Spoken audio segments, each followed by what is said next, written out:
Yo voy a intentar dar un granito de arena en otro sentido. ¿Por qué? Porque ahora hasta tenemos una dirección de nuevas modalidades educativas. Y la gran pregunta, ¿qué es eso? La misma dirección se está preguntando, ¿y qué hago?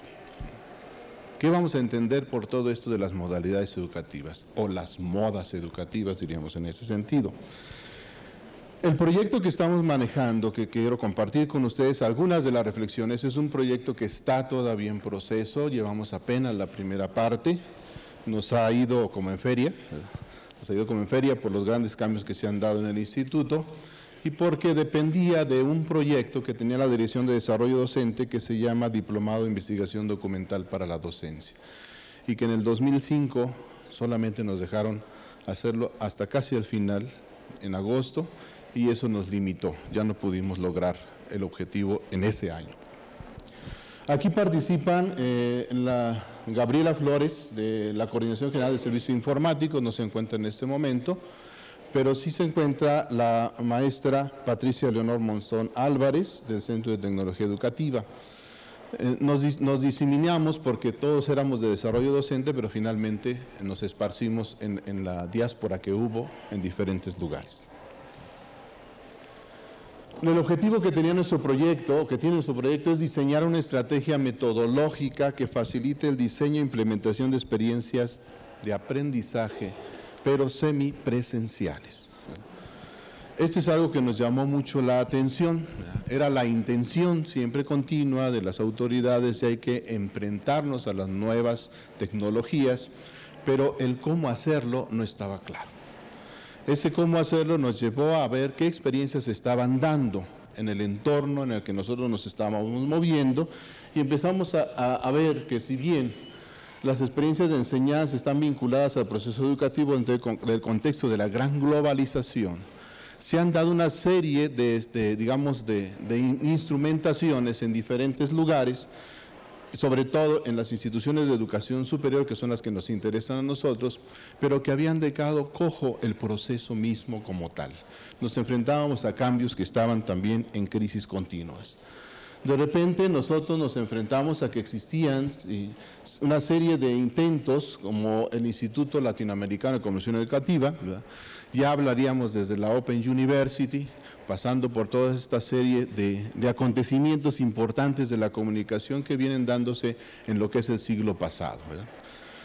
A partir de ahí encontramos nosotros que nos llega a través de la Asociación Nacional de Universidades e Instituciones de Educación Superior un curso semipresencial que empezamos a tomar muchos de nosotros, ¿verdad?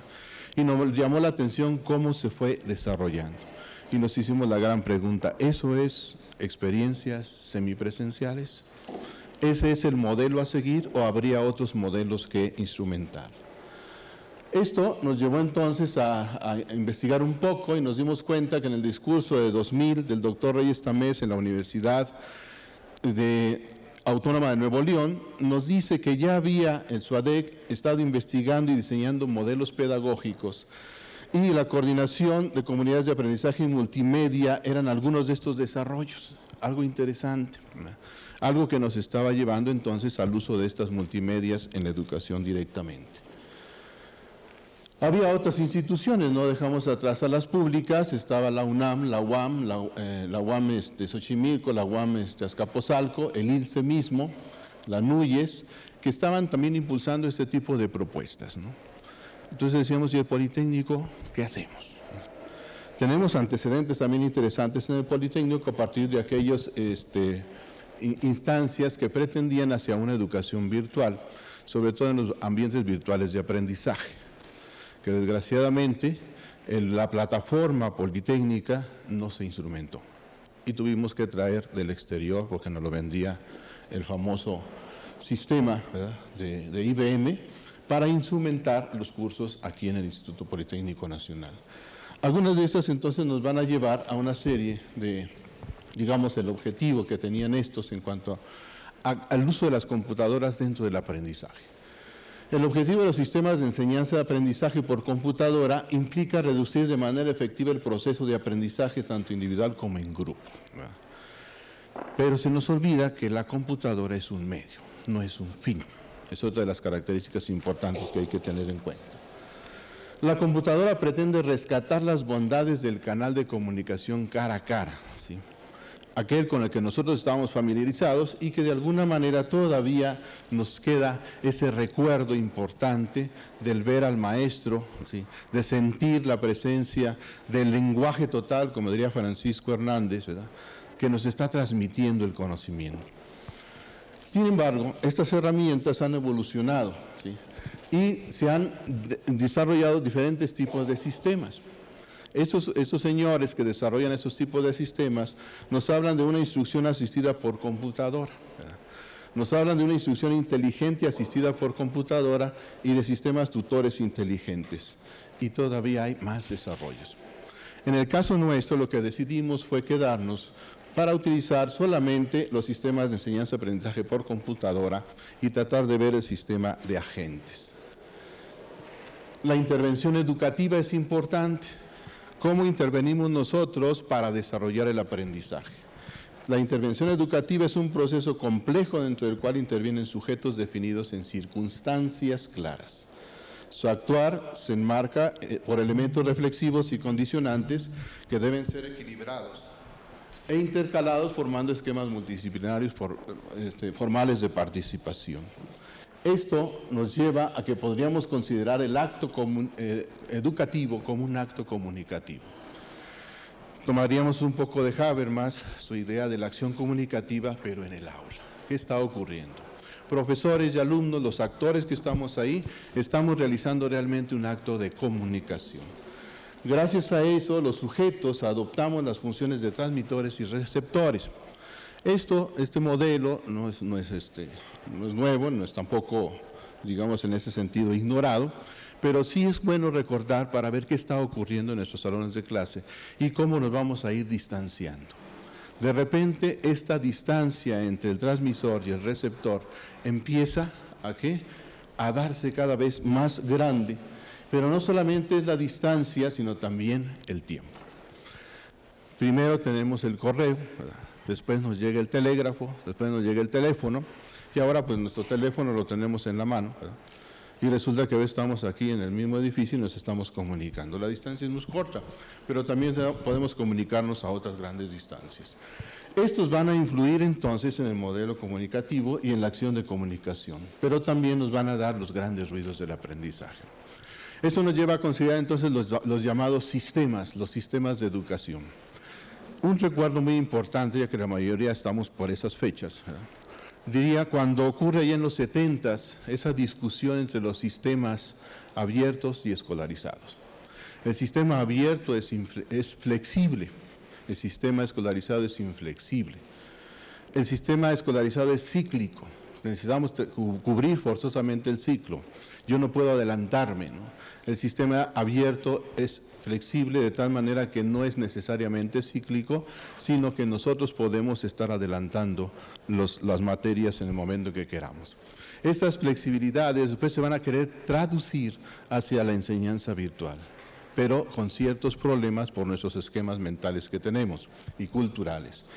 Estos dos sistemas, el abierto y el escolarizado, nos van a dar también un tercer sistema que algunos llamaban semiabierto o semiescolarizado. ¿Por qué? Porque los alumnos y profesores no nos acostumbrábamos a utilizar uno o el otro. Y entonces terminábamos como la prepa abierta que se llegó a dar por la SEP, en donde se invitaba, ¿verdad?, a las personas a que fueran a cursos, ¿no? Y una vez que los preparaban, los mandaban a hacer exámenes especiales, ¿no? Y entonces resultaba que los muchachos también se sentían a gusto porque ahora sí veían al maestro y podían comunicarse con él. En cambio, en el sistema abierto de bachilleres se daba de una manera diferente. ¿Por qué? Porque el sujeto, aunque tenía ahí consultores, asesores y todo un equipo que le apoyaba, podía usarlo o no, ¿verdad?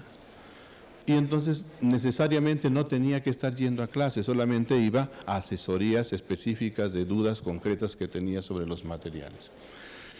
Esto nos mete en otra dinámica también importante, las famosas modalidades educativas. La modalidad presencial, que es la que tanto nos agrada, nos gusta porque es nuestra tradición, la modalidad no presencial, la cual nos empieza a disgustar, que nos pasa exactamente lo mismo que nos ocurría con el sistema abierto. Decíamos en aquellos entonces que el que iba a un sistema abierto aprendía menos que uno que iba en el sistema escolarizado. Y los de sistema abierto decían, no, los que van al sistema escolarizado pasan porque le llevan trabajitos al profesor, ¿sí? Pero no aprenden, ¿no? Ambos tenían sus bondades, pero igual ocurre ahora con el modelo presencial. Si yo no veo al profesor, no aprendo, ¿sí? Y el modelo no presencial me dice, es que no tienes que tener al profesor enfrente. Tú puedes aprender aunque no veas a quien te está orientando. Esta idea, pues, de los modelos nos lleva a que tenemos que encontrar una cultura intermedia, el modelo semipresencial, donde si bien podemos ver al profesor, en ciertos momentos nos tenemos que alejar para poder hacer nuestras acciones de aprendizaje. Y aquí está lo más importante que queremos en nuestro proyecto.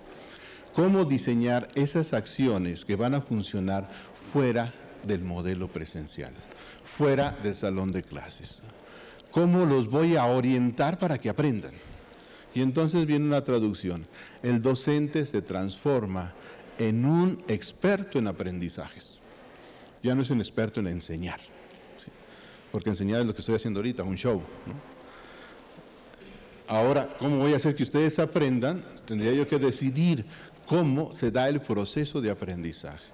Y no de construcción del conocimiento, porque nos quedaremos en una parte del aprendizaje, sino en los aprendizajes como tal. Entonces hablamos de construcción del aprendizaje, tanto en qué momentos de nuestra asignatura tendríamos que manejarlos en el aula y qué momentos tendríamos que manejarlos fuera del aula. Sí. Pero bajo qué tipo de experiencias tales que permitieran en la dosificación que daríamos que ellos lograran el objetivo final, el aprendizaje. Ahora, finalmente eso nos llevaría a una cuestión de administración del aprendizaje. O sea, ¿cómo vamos a administrar eso que los alumnos tienen fuera? Entonces diríamos en este contexto, me decía en una ocasión un maestro, ¿verdad? Es que si yo no veo a los alumnos, ¿cómo voy a saber si trabajaron?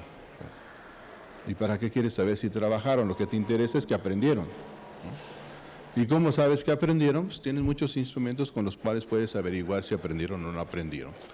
Estas instancias nos están llevando entonces a plantearnos un problema muy interesante.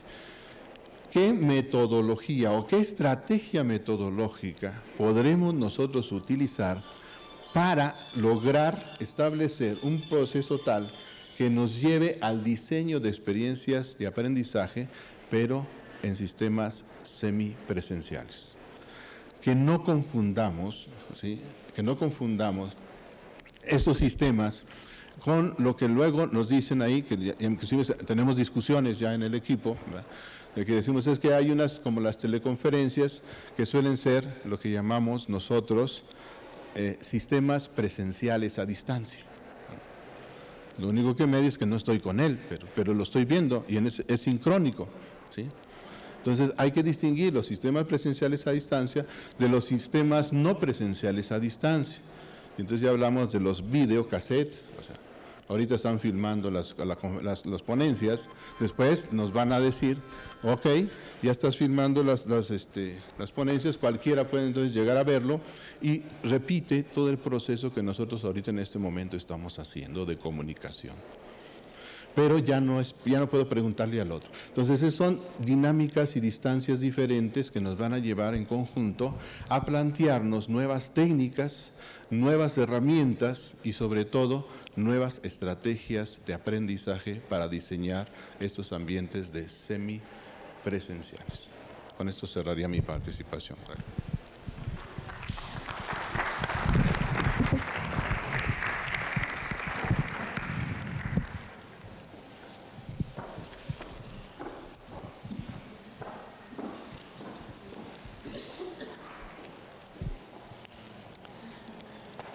Bueno, le cedemos la palabra a la maestra María Alejandra Muñoz Zavala. Buenas tardes. Lo que yo voy a permitirme compartir con ustedes es un estudio de caso de una evaluación que se llevó a cabo en la sección de estudios de posgrado e investigación de la Escuela Superior de Turismo. Es una investigación que estaba planeada inicialmente para 2 años. Era una investigación que comprendía la evaluación y el diseño curricular del programa de maestría en alta dirección de empresas turísticas que se lleva a cabo, que se proporciona precisamente en esta sección. Lo que estamos mostrándoles es la primera parte. Estaba planeada, como les comento, para 2 etapas, para 2 años. Esto fue en el 2003. Justamente este programa de maestría inicia en agosto del 2001. Sin embargo, aún que era muy corto tiempo, estamos hablando del 2003, 2 años, ¿sí?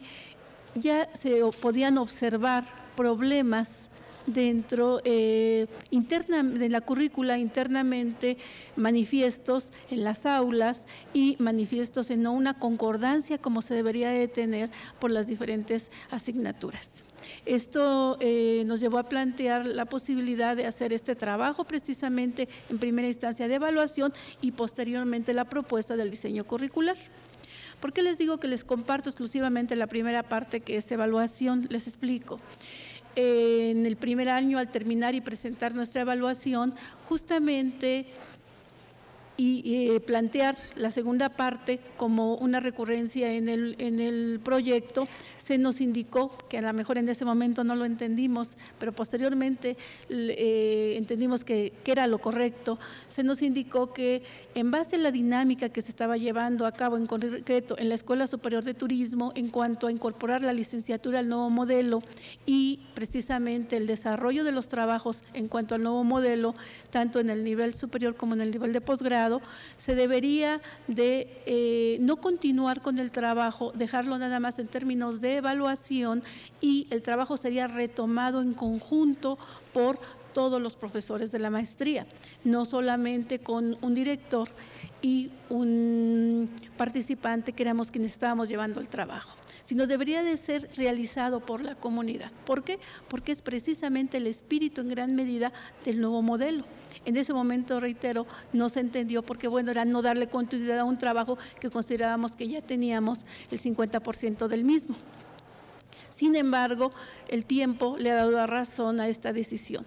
¿Por qué? Porque los resultados de este trabajo han servido precisamente para establecer políticas concretas de la misma sección y resolución de problemas específicos precisamente de la sección, tanto en los aspectos de la toma de decisiones, ¿verdad? En concreto, en cuestiones de cambio de programa, no se modificó toda la currícula, pero sí hicieron algunos ajustes y nos permitía al mismo tiempo tener posibilidad de un mayor tiempo, de tal manera que pudiéramos llevar el seguimiento de egresados, puesto que en el 2003, con 2 años apenas de inicio de implantación del programa, esto no podía llevarse a efecto como debería de ser. ¿De acuerdo? ¿Sí? El siguiente, por favor. ¿Sí? Por ello, la propuesta de investigación, como decíamos, se había conformado en 2 etapas y la primera es la que estamos mostrando. El siguiente, por favor. El incremento en la calidad de los servicios educativos se encuentra en la reestructuración del currículum, una condición necesaria, ya que el currículum es el instrumento de organización y articulación académica. Esto no es algo nuevo, ya de alguna manera se comentó por la segunda ponencia de una manera muy amplia. Felicidades, maestra.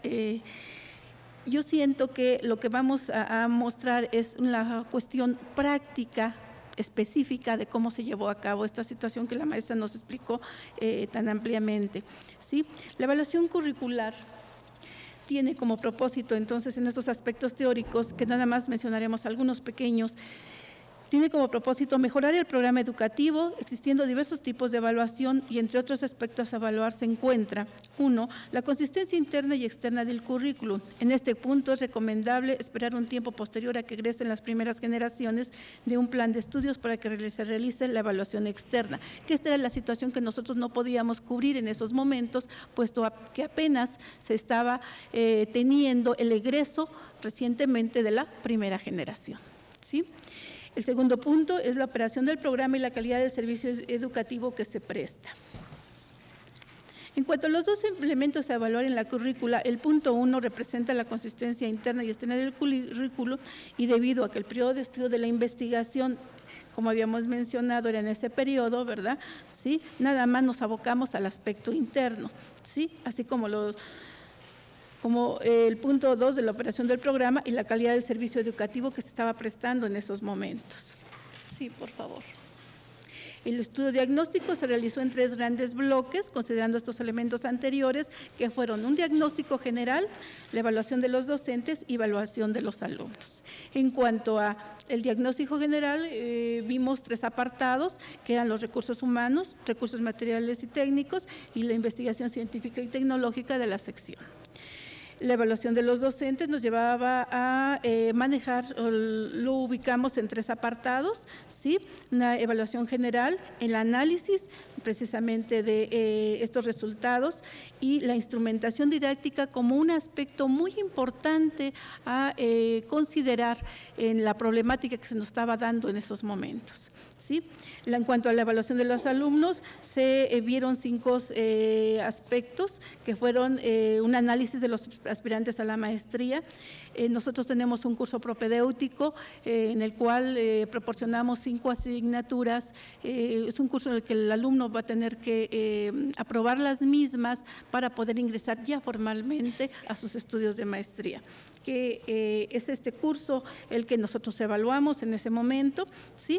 Posteriormente, los niveles de reprobados, hicimos 2 instrumentos básicos que fueron un cuestionario a alumnos y un cuestionario a egresados, que eran muy pocos, como les comento, porque recién había salido una generación y realmente pudimos abarcar el 100% de los mismos, pero los alcances de los resultados no podían ser tan profundas precisamente por el corto periodo de tiempo.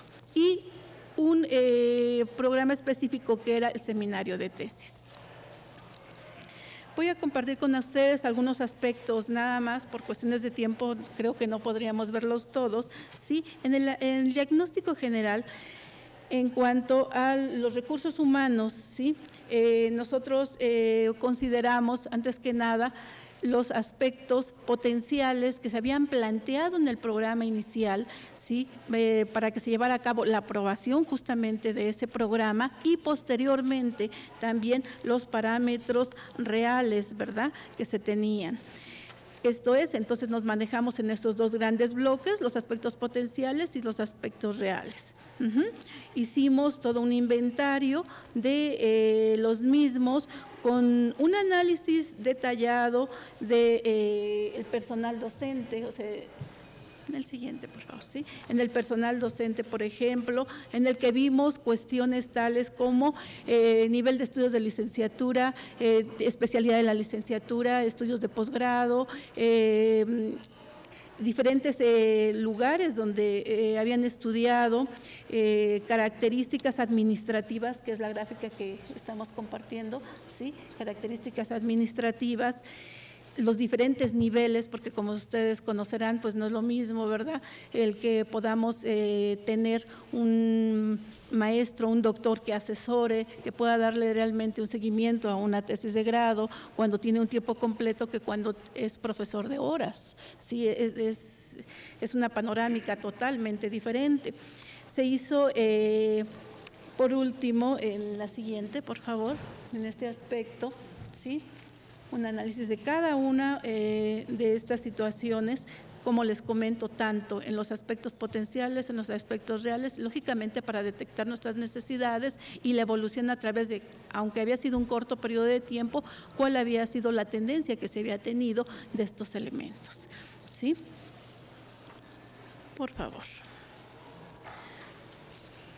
En aspectos de docencia, por ejemplo, en ese momento te habían atendido 76 alumnos, ¿verdad?, distribuidos en 4 semestres, ¿sí?, de los cuales esta es la primera generación que egresaba en el momento del estudio, de 22 alumnos, ¿sí?, y algunos de ellos se encontraban realizando su proyecto de tesis. Como podemos ver, era un buen número en dicho momento, ¿sí?, y posteriormente egresa la segunda generación con un menor número de alumnos, no resultado de la dinámica misma del posgrado. Esto de alguna manera también lo pudimos observar ya posteriormente de forma histórica, que era resultado del tipo de semestre en el que se hacía la apertura, porque no es lo mismo el